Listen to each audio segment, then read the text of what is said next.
एक गांव में एक लड़का अमन रहता था। उसकी माँ ने उसे बहुत ही सजग और समझदार बनाया था।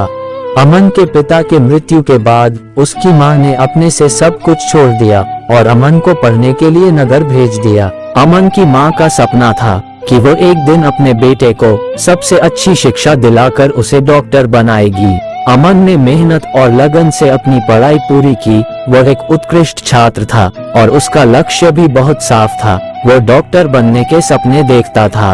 एक दिन अमन ने नगर में डॉक्टरी परीक्षण में दाखिला प्राप्त किया। उसकी माँ को ये सुनकर बहुत खुशी हुई। उसने अपने बेटे को शुभकामनाएं दी और उसके लिए भगवान से प्रार्थना की। लेकिन अमन के जीवन में एक भूत का साया था। वह भूत के द्वारा पीड़ित होता था। वह भूत के बारे में गांव में सुनता आ रहा था कि भूत वास्तव में होते हैं या नहीं।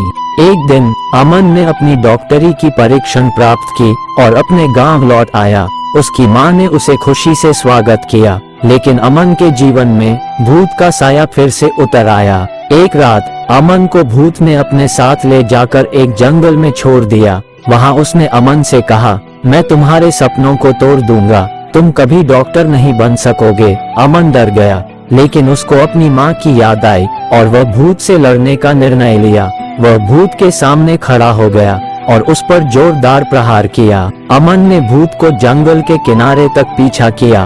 भूत डरकर भागा, लेकिन अमन ने उसे पकड़ लिया। वह उसे गांव के लिए ले आया और गांव के लोगों के हाथों में सौंप दिया। गांव के लोगों ने भूत को सजा दी और अमन को धन्यवाद दिया। उन्होंने कहा, तुमने हम लोगों की बड़ी सहायता की है। अमन ने अपने सपनों को पूरा किया और डॉक्टर बन गया। उसकी माँ ने उसे बहुत प्यार किया और गर्व से गले लगा लिया।